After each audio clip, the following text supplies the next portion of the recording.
છેલ્લા 2 દિવસથી મીડિયાની અંદર પડધરીના એક દુષ્કર્મ કેસને લઈને ચર્ચાઓ થઈ રહી છે. ચર્ચા કંઈક એવી હતી કે 2 વર્ષ અગાઉ વર્ષ 2024માં પડધરીની એક સગીરા આત્મહત્યાનો પ્રયાસ કરે છે, પરંતુ સદનસીબે આ જે સગીરા છે એનો આબાદ બચાવ થાય છે. ત્યારબાદ એને આત્મહત્યા કરવાનું કારણ જ્યારે પૂછવામાં આવે છે ત્યારે સગીરાએ જે ખુલાસો કર્યો એ ચોંકાવનારો હતો. એનું કહેવું હતું કે 3 જેટલા શખ્સોએ એની સાથે દુષ્કર્મ આચર્યું છે. આ બાબતને લઈને જ્યારે એમના પરિવારજનો દ્વારા પડધરી પોલીસ સ્ટેશનમાં ફરિયાદ નોંધાવવામાં આવી, એ બાદ 3 માંથી 1 આરોપીની ધરપકડ કરી લેવામાં આવી હતી, પરંતુ 2 વર્ષ વીતી ગયા હોવા છતાં 2 આરોપીઓ હજુ પણ ફરાર હતા. અને 2 દિવસથી મીડિયાની અંદર જે ચર્ચા ચાલી રહી છે એ મુજબ એ જે 2 ફરાર આરોપીઓ છે એમણે આ જે સગીરા હતી એના કાકા દ્વારા ફરિયાદ નોંધાવવામાં આવતા એનો ખાર રાખીને એમની પણ કરપીણ હત્યા કરી છે. ત્યાર પ્રશ્ન એ પણ ઉઠે છે કે 2 વર્ષ સુધી દુષ્કર્મ કેસના આરોપીઓ ફરાર કઈ રીતે રહ્યા, અને આ પ્રશ્ન જ્યારે રાજકોટ રેન્જ આઈજી નિર્લિપ્ત રાયને થયો ત્યારે એમણે જવાબદાર અધિકારીઓને આ બાબતને લઈને સસ્પેન્ડ કર્યા છે. આ સિવાય પણ આ કેસ છે એની અંદર ઘણા બધા સવાલો જે છે એ છૂટી રહ્યા છે. તેના વિશે વિગતે વાત કરીએ આ અહેવાલમાં. જય હિન્દ BSI ન્યૂઝ પર આપની સાથે હું છું નિધિ ગઢવી. 2 દિવસથી મીડિયાની અંદર પડધરીનો જે કથિત દુષ્કર્મ કેસ છે એને લઈને ચર્ચાઓ થઈ રહી છે. પીડિત સગીર દીકરીના પિતાની હત્યા થઈ હોવાનો દાવો જે છે, જે સમાચારો છે એ સમાચાર માધ્યમોની અંદર વહેતા થયા હતા, પરંતુ આ કેસની અંદર ચોંકાવનારો ખુલાસો એ થયો. પોલીસે એ સ્પષ્ટતા કરી કે પડધરીનો આ જે કેસ હતો એમાં જે વ્યક્તિની હત્યા કરવામાં આવી છે એ દીકરીના પિતા નહીં પરંતુ એના કાકા છે. આ કેસ વિશે સૌથી પહેલા તો તમને થોડી વિગતો આપું તો પડધરી તાલુકાના જે ખાખડાબીલા ગામ છે ત્યાં 20મી મેની રાત્રે દુષ્કર્મ પીડિત એક સગીર દીકરીના પિતાને નહીં પરંતુ એના કાકાને છરીના ઘા ઝીકી મોતને ઘાટ ઉતારી દેવામાં આવ્યા છે. અને આટલું જ નહીં, 2 વર્ષ જૂના આ દુષ્કર્મ કેસમાં પીડિત સગીરાની કાકી એટલે કે તાજેતરમાં જેમની હત્યા થઈ છે એ વ્યક્તિની પત્નીની પણ સંડોવણી હતી, અને આ મામલે એમણે પણ 1 મહિનાનો જેલવાસ ભોગવી લીધો છે. 2 વર્ષ પહેલાનો આ જે કેસ હતો એના વિશે તમને પહેલા વિગતે વાત કરું તો પોલીસની પ્રાથમિક તપાસમાં એ સામે આવ્યું છે કે વર્ષ 2024માં પોક્સો અને દુષ્કર્મ કેસ ની અદાવત રાખીને ફરાર જે આરોપીઓ હતા એમણે પૂર્વ આયોજન કર્યું અને આયોજન સાથે આ આખી હત્યાની જે ઘટના હતી એને અંજામ આપ્યો છે. આ સમગ્ર ઘટનાને લઈને રાજકોટની જે ગ્રામ્ય પોલીસ છે એની કામગીરી સામે હવે ગંભીર પ્રશ્નો ઉભા થવા સ્વાભાવિક છે. જે મામલે હાલ મૃતકના જે 41 વર્ષીય કૌટુંબિક ભાઈ છે એમણે પડધરી પોલીસ સ્ટેશનમાં ફરિયાદ નોંધાવી છે અને હવે આ કિસ્સો જે છે એ બહાર આવ્યો છે.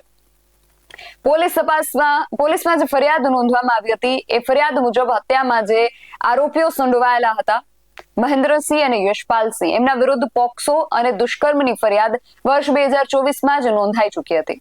જે ભોગ બનનાર પીડિતના પિતા છે એમના દ્વારા ફરિયાદ નોંધાવવામાં આવી હતી, અને ત્યાર પછી આ જે આરોપીઓ ફરાર હતા જેમાં મહેન્દ્રસિંહ અને યશપાલસિંહ આ બંને જે આરોપીઓ ફરાર હતા એ લોકો સતત સમાધાન કરવા માટે પીડિતાના જે પિતા છે અને એના જે મૃતક કાકા છે એમની ઉપર દબાણ કરતા હતા, એમને ધાક ધમકીઓ આપતા હતા. અને ફરિયાદીના પરિવાર દ્વારા સમાધાન કરવાની ના પાડતા દુષ્કર્મ અને પોક્સો કેસના આ જે ફરાર આરોપીઓ છે એમણે આ બાબતનો ખાર રાખીને હવે 2 વર્ષ બાદ આ હત્યાને અંજામ આપ્યો છે. વિગતો એવી મળી રહી છે કે હત્યાના દિવસે જે મૃતક છે, જે પીડિતાના કાકા છે, પોતાની કારમાં બેઠા હતા અને આરોપીઓ મહેન્દ્રસિંહ અને યશપાલસિંહ એમની કાર સામે પોતાની કારને ભટકાડે છે અને ત્યાર પછી છાતી અને ગળાના ભાગે એમને છરીના ગંભીર 9 જેટલા ઘા ઝીકીને એમની હત્યા કરે છે અને ત્યાર પછી ત્યાંથી ફરાર થઈ જાય છે. એ જ આરોપીઓ છે જે 2 વર્ષ પહેલા સગીરા ઉપર દુષ્કર્મ કરીને 2 વર્ષથી ફરાર હતા અને હવે એ ફરી એકવાર હત્યા કરીને ત્યાંથી ફરાર થઈ જાય છે. આ પછી આખો મામલાની જાણ પોલીસને થાય છે. પોલીસ તાત્કાલિક ઘટના સ્થળે દોડે છે, તપાસનો ધમધમાટ શરૂ કરે છે. મહેન્દ્રસિંહ અને યશપાલસિંહ અને અજાણ્યા શખ્સો વિરુદ્ધ ગુનો નોંધીને તપાસ જે છે એ શરૂ કરે છે. પરંતુ પોલીસના સૂત્રો પાસેથી એ માહિતી મળી રહી છે કે પડધરી પોલીસ સ્ટેશન ખાતે અગાઉ નોંધાયેલા પોક્સો અને દુષ્કર્મ કેસમાં હાલ આ જે મૃતક છે, જે દુષ્કર્મ પીડિતાના કાકા છે, એમની પત્નીની પણ મદદગારી આમાં હોવાનો આક્ષેપ ઉઠ્યો છે. જે તે સમયે ભોગ બનનાર બાળકી જે છે, જે સગીરા છે, એના પિતા દ્વારા એમના ભાઈના પત્ની વિરુદ્ધ આ ફરિયાદમાં એવું જણાવવામાં આવ્યું હતું કે એ દુષ્કર્મના આરોપીઓ એમાં જે મહેન્દ્રસિંહ છે એની સાથે આ જે એના કાકી છે એમને અનૈતિક સંબંધ હતા એવો આક્ષેપ જે છે એ સગીરા દ્વારા કરવામાં આવ્યો હતો. અને આ મામલાને લઈને એમની પણ ધરપકડ કરવામાં આવી હતી અને એમણે લગભગ 1 મહિના સુધી જેલવાસ પણ ભોગવ્યો હતો. અને પોલીસ તપાસ મુજબ એ પણ સામે આવ્યું છે કે 2 વર્ષ જૂના 2024ના આ સગીરા ઉપર જે દુષ્કર્મ કેસ હતો એમાં એ પીડિતાની કાકી અજયસિંહ, મહેન્દ્રસિંહ અને યશપાલસિંહ આ 4 આરોપીઓ સંડોવાયેલા હતા. અને એમાંથી એક આરોપી અજયસિંહ હજુ પણ જ્યુડિશિયલ કસ્ટડીમાં છે, પરંતુ આ જે 2 આરોપીઓ છે જેમણે 2 વર્ષ પહેલા દુષ્કર્મ તો ગુજાર્યું જ પણ સાથે હવે હત્યા પણ નિપજાવી છે, એ મહેન્દ્રસિંહ અને યશપાલસિંહ અત્યાર સુધી ફરાર હતા. પોલીસની કામગીરી ઉપર અહીંયા ઘણા બધા પ્રશ્નો ઉભા થાય છે. હવે તો જો કે પોલીસની કામગીરી ઉપર જે પ્રશ્નો ઉભા થયા એ બાદ રાજકોટના રેન્જ આઈજી નિર્લિપ્ત રાય જે છે એમણે 4 જેટલા જવાબદાર અધિકારીઓને સસ્પેન્ડ કર્યા છે, પરંતુ અમુક સવાલો હજુ પણ છે જે છૂટી રહ્યા છે. અને આ સવાલોના જવાબ મેળવવા માટે અમે જ્યારે વરિષ્ઠ પત્રકાર પ્રશાંત દયાળ સાથે વાત કરી ત્યારે એમણે શું કહ્યું એ સાંભળીએ.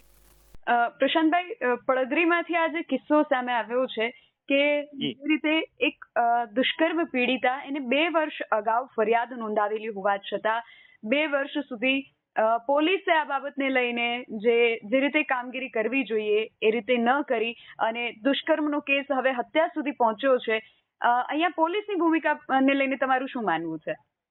નહીં, પહેલી વાત તો સાચી છે કે 2 વર્ષ સુધી આરોપી ફરાર રહ્યા અને આરોપી દબાણ કરી રહ્યા હતા મૃતકના પરિવાર, દુષ્કર્મ થયું હતું એના પરિવારને કે તમે સમાધાન કરી લો. અને પોલીસે 2 વર્ષ સુધી, એટલે બહુ લાંબો ગાળો છે, 2-3 મહિનાનો ગાળો હોય તો શક્ય હોય કે આરોપીને ભાગવા માટે સમય મળી રહે, પરંતુ 2 વર્ષ સુધી જો પોલીસે આ પ્રકારે આરોપી ન પકડાય જેના કારણે એક વ્યક્તિનો જીવ ગુમાવવો પડ્યો એના પરિવારમાંથી, એ બહુ જ ગંભીર ઘટના તો છે જ અને પોલીસની ચોક્કસ આમાં જવાબદારી ઠરે છે. અને બીજો પ્રશ્ન એ ઉઠે છે કે પીઆઈ, પીએસઆઈ અને એએસઆઈ ને આ કિસ્સામાં સસ્પેન્ડ કરવામાં આવ્યા છે, પણ શું પીઆઈ જે છે અધિકારી, એમની એટલી હિંમત હોઈ શકે કે આટલો ગંભીર કેસ છે એ છતાં પણ એ ફરિયાદીને શોધવા માટે પ્રયાસો ન કરે? શું કોઈના ઉપરથી આદેશ હતા એમને કે આ મામલે કંઈ આગળ કાર્યવાહી ન થવી જોઈએ? અને જો એવા આદેશ હતા તો માત્ર પીઆઈ સુધી સસ્પેન્શન શા માટે? ઉપરી અધિકારીઓ જે રીતે કહેવાતું હોય છે કે નાના માછલાઓ આવી જતા હોય છે, પણ મોટા મગરમચ્છો શું અહીંયા બાકી રહી જશે? નહીં, પ્રશ્ન બહુ સાચો છે નિધિ, પણ સવાલ અહીંયા એવો છે કે જે 2 પોલીસ ઇન્સ્પેક્ટર છે કે સબ ઇન્સ્પેક્ટર ને એએસઆઈ છે, એ એક્ઝિક્યુટિવ પોસ્ટિંગ છે. તમારા જ્યુરિડિક્શનમાં જે કઈ ઘટના ઘટે અને તમે રોકવામાં નિષ્ફળ જાઓ તો ચોક્કસ જવાબદારી પોલીસ ઇન્સ્પેક્ટર કે પીએસઆઈ ની કે એએસઆઈ ની છે. પીએસઆઈ એ બીટમાં હતા અને 2 પીઆઈઓ ની પણ આ જવાબદારી હતી કારણ કે થાણા અમલદાર છે. હવે આ સ્થિતિની અંદર માની લો કે આપણને ખબર નથી પણ કોઈ ઉપરી અધિકારીનો આદેશ છે કે તમે આમાં ઢીલું છોડો અથવા અત્યારે ન પકડતા આરોપીને આગોતરા મળવા દો, તો પછી જે તે પોલીસ ઇન્સ્પેક્ટરે કે પીએસઆઈ નક્કી કરવાનું છે કે મારો અધિકારી મને ખોટું કરવાનો આદેશ આપે છે તો મારે કેટલું કરવું છે ને કેટલું નથી કરવું. તો આ પોલીસ ઓફિસરોએ પોતાના સિનિયરને કહેવાનું હતું કે કાયદાની બહાર તમારી જે સૂચના છે જેનો અમે અમલ નહીં કરીએ. હવે અત્યારે સ્થિતિ એવી છે કે બાકીના જે ઉપરી અધિકારી છે તો સુપરવાઇઝરી ઓફિસર છે, ડીવાયએસપી છે કે એસપી છે, એમને જેનું પણ રાજકીય દબાણ કે રાજકીય સૂચના હશે અને એમણે કહ્યું હશે, આપણને ખબર નથી કે આવું રાજકીય દબાણ હતું કે નહીં, પણ જો તમે ખોટો તમારા અધિકારીનો આદેશ માનો તો જવાબદારી ચોક્કસ તમારી ઠરે છે. ઉદાહરણ રૂપે કહું કે સુપ્રીમ કોર્ટે એવું કહ્યું છે કે કોઈ આરોપીનું સરઘસ નહીં કાઢવું, પરંતુ હવે સરઘસ કાઢવાથી જો એમને રાજકીય નેતાને ફાયદો થતો હોય અને તમે રાજકીય નેતાને ખુશ કરવા માટે સરઘસ કાઢો તો રાજકીય નેતા તો જેલમાં જતો નથી, જવાબદારી તો જે તે પોલીસ ઓફિસરની છે. એટલે પોલીસ અધિકારીઓ પણ નક્કી કરવું પડશે કે ઉપરી અધિકારીનો હોય કે કોઈ રાજનેતાનું દબાણ હોય, આપણે કેટલું ખોટું કરવું છે અને ખોટું કરશો તો મરશો એ નક્કી લખી રાખવાનું છે. જી બિલકુલ. અને હવે તમને શું લાગે છે, નિર્લિપ્ત રાયે આ બાબતે આટલી તવાઈ બોલાવી છે, તો હવે પરિણામ સુધી પહોંચી શકાશે? અને કદાચ જો ઉપરથી અહીંયા પીઆઈ ઉપર કોઈ રાજકીય અથવા તો એમના ઉપરી અધિકારીઓએ દબાણ કર્યું હોય તો ત્યાં સુધી પોલીસની તપાસ પહોંચી શકશે ને એ લોકોના નામ બહાર આવશે કે કેમ? નહીં, આમાં પ્રશ્ન એવો છે નિધિ કે હું કોઈ પોલીસ ઇન્સ્પેક્ટરને ફોન કરું કે ભાઈ તમારે આ કાયદાની બહાર જઈને આ કરવાનું છે, તો મારો તો સ્વાર્થ છે એક પત્રકાર તરીકે. માની લો કે હું એમએલએ છું કે હું ડીવાયએસપી છું, તો એમાં મારી જવાબદારી તો કોઈ ઠરતી જ નથી ને. હું તો મારા સ્વાર્થ માટે તમને કોઈ પણ સૂચના આપું, પણ તમે એક એક્ઝિક્યુટિવ ઓફિસર છો. તમે જ્યારે પોલીસ એકેડેમીની અંદર તાલીમ લો છો ત્યારે તમે બંધારણના સોગંદ લો છો અને તમે કાયદાની જોગવાઈ મુજબ ધર્મ નાતી જાતિ જોયા વગર પક્ષપાતપૂર્ણ કામ કરશો, એ તમે નક્કી કરેલું છે. હવે તમને કોઈએ પણ ફોન કર્યો, પણ જવાબદારી એ વ્યક્તિને ઠરતી જ નથી જેણે તમને ફોન કર્યો કે જેણે તમને સૂચના આપી. ખોટું તમે કર્યું છે, તમારી જવાબદારી છે, અને એના જે કંઈ પરિણામ આવે હવે આ લોકોએ ભોગવવા પડશે. જી, એટલે કદાચ જો ઉપરથી કોઈનો આદેશ આ પ્રકારે હોય કે કોઈએ ઢીલું છોડવાનું કહ્યું હોય તો એમની ઉપર કોઈ કાર્યવાહી થઈ શકે નહીં. કાયદામાં એવી જોગવાઈ નથી. આપણે જે કંઈ કોઈની સામે પગલાં લઈએ છે એ તો કાયદાની જોગવાઈ પ્રમાણે લઈએ છે. માની લો કે આ આરોપી માટે કોઈ ધારાસભ્ય કે જિલ્લા પંચાયતના સભ્ય કે એસપી કરી હશે. બીજું કે એ કાગળ ઉપર તો છે નહીં, આ લેખિત તો ઓર્ડર કર્યો નહીં ખોટું કરવાનો, મૌખિક આદેશ હશે. માની લો કે કોઈ અધિકારીને કોઈ એસપી ફોન કરે છે કે એમએલએ ફોન કરે છે ખોટું કરવાનું, તો એક કાયદામાં જોગવાઈ છે, બહુ સરસ જોગવાઈ છે પોલીસ સ્ટેશનની અંદર. પોલીસ સ્ટેશનની અંદર સ્ટેશન ડાયરી હોય છે, જેમાં પોલીસ થાણામાં જે કઈ ઘટનાઓ ઘટે છે એની એ નોંધ કરવાની હોય છે. તો આ બંને પોલીસ ઇન્સ્પેક્ટરે કે પીએસઆઈ એ સ્ટેશન ડાયરીમાં નોંધ કરી છે આવી કે ભાઈ અમને આનો ફોન હતો માટે અમે આરોપી નથી પકડતા. હવે તો આ માની લો કે આ બંને જણ એવું કહે કે અમને નરેન્દ્ર મોદીએ કહ્યું હતું, પીઆઈ એવું કહી દે, તો એનાથી થોડા કોઈ આરોપી ઠરી જાય. તમે કોઈ એવિડન્સ તો ઉભો કર્યું નથી ને.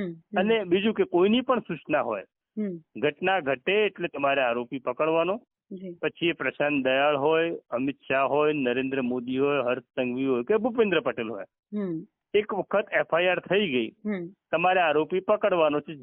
જ્યાં સુધી મને કોઈ ભારતની અદાલત રક્ષણ પૂરું પાડતી નથી મારી ધરપકડ સામે, ત્યાં સુધી તમારે એને પકડવાનો જ હોય છે.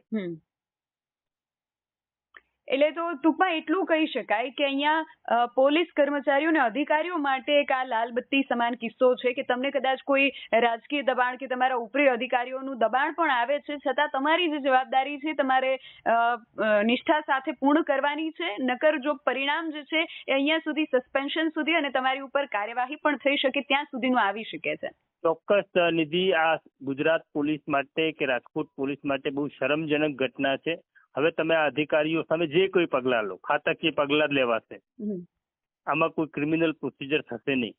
પરંતુ હવે તમે એમને માની લો કે એમને વન સ્ટેપ નીચે ઉતારી દો, પીઆઈ માંથી પીએસઆઈ ને એએસઆઈ ને હેડ કોન્સ્ટેબલ બનાવી દો, ગમે એટલા આકરા પગલાં લો, પરંતુ જેનો જીવ ગયો છે એનો જીવ તો તમે પાછો આપી શકતા નથી.